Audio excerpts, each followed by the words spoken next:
Et si je vous disais que c'est certainement pas par amour de soi qu'on fait des régimes? C'est le sujet que nous allons aborder dans cette vidéo. Restez bien jusqu'à la fin car je vous explique comment véritablement être dans l'amour de soi.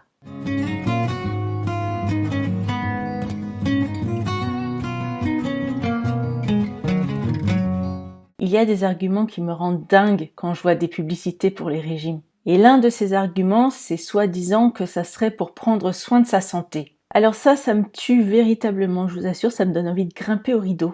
Je ne vais pas vous répéter ici tous les méfaits qui sont liés au régime, mais si vous voulez les connaître, je vous invite à regarder ma vidéo « Les méfaits des régimes ». Elle va s'afficher ici. Et puis aussi, il y a un argument qui me tue dans les publicités pour les régimes, c'est quand ils affirment on se fait plaisir. Parce que se faire plaisir de temps en temps, je suis désolée, mais ça n'empêche pas la restriction. En plus, moi, c'est pas de temps en temps que je me fais plaisir. Moi, je me fais plaisir tout le temps. Il y a aussi des publicités pour les régimes qui disent que c'est adapté à votre métabolisme. Un régime, ça démolit notre métabolisme, donc ils ne nous disent pas qu'un régime, c'est adapté à notre métabolisme, ils savent même pas de quoi ils parlent. L'idée que les régimes ne marchent pas commence à être un peu plus répandue. Donc il y a des régimes qui vont se mettre d'autres noms pour nous tromper, style non, nous c'est pas un régime, c'est un rééquilibrage alimentaire. Nous c'est pas un régime, on nous apprend simplement une façon de manger.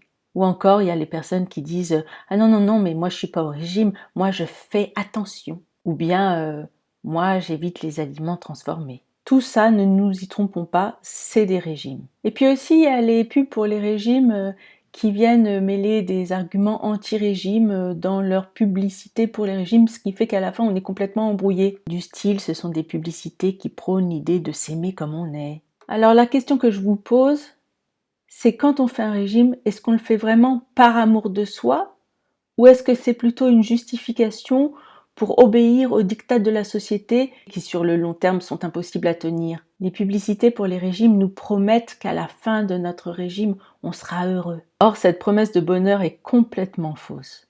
Parce qu'en réalité, on est peut-être heureux 5 minutes à la fin quand on a atteint notre but, mais c'est pas un bonheur qui dure parce qu'en réalité on n'a jamais fini notre régime, on est toujours dans une insatisfaction sans fin. On a aussi perdu notre vitalité en chemin, notre bonne humeur, notre vie sociale, on est irritable, donc vraiment je vous assure qu'on n'est absolument pas heureux quand on arrive au bout du régime, on est complètement exsangue. Disons que c'est une petite satisfaction qui est basée sur l'ego, rien de plus, et qui dure pas dans le temps. Et ce qu'on nous dit pas aussi, c'est que quand on commence un régime, c'est à vie. Parce que si on arrête, on reprend tout de suite nos kilos. Et ça, on nous omet bien de nous le dire. Hein.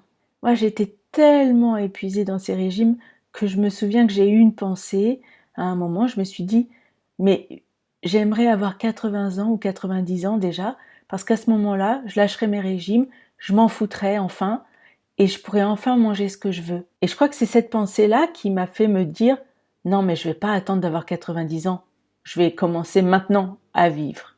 Je vais arrêter toutes ces conneries. » Donc ne me dites pas que c'est par amour qu'on fait des régimes, parce que c'est pas vrai. C'est de la pure maltraitance. Si vous voulez vraiment être dans l'amour de soi, il faut apprendre à prendre soin de soi, tout simplement.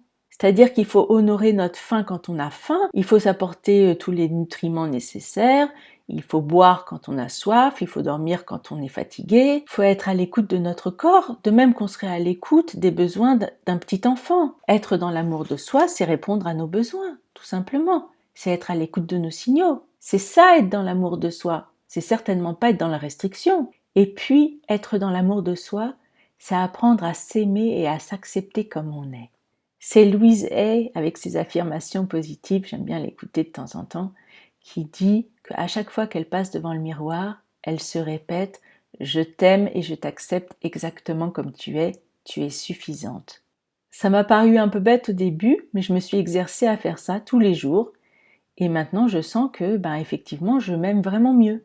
Louise Hay prétend même qu'on peut parvenir à maigrir rien qu'en faisant cet exercice. Ce qui paraît logique parce que si on arrive à s'aimer comme on est, le corps ne se sent plus menacé, donc du coup il se sent aimé, donc du coup il se dit « Ah, elle va pas me restreindre à nouveau puisqu'elle m'aime bien, elle m'accepte comme je suis, donc je peux me détendre et du coup il lâche du lest. Alors c'est sûr que c'est pas du tout une méthode d'amaigrissement qui va avoir lieu genre en 3 semaines, perdez 10 kilos en 3 semaines, ce genre de promesse d'amaigrissement hyper rapide là. Là il faut bien comprendre qu'on est dans un long processus, plus le chemin est long et plus les résultats sont durables, si c'est vraiment l'amaigrissement qu'on désire. Donc là vous voyez bien qu'on n'a plus rien à voir avec la vanité, l'ego, le faux self dont nous parlent les régimes.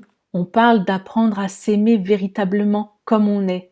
Et éventuellement, peut-être qu'en ce faisant, on pourra peut-être parvenir à maigrir plus tard. Mais il ne faut pas que ce soit le but premier. Le but premier, c'est de s'accepter comme on est. Il est très important de laisser notre corps décider par lui-même du poids où il aura envie de se sentir bien à l'arrivée. Le corps, s'il se sent respecté et aimé et si on répond à tous ses besoins de façon régulière dans le temps, il ira tout doucement à un poids qui lui conviendra et où il se sentira le mieux. Et ce n'est pas nous qui décidons de cela en fait. On arrivera à un poids qui sera le poids optimal pour notre santé. C'est ça qu'il faut bien comprendre. C'est ça véritablement arriver à l'amour de soi. Et c'est certainement pas ce qu'on prône dans ces régimes à la noix.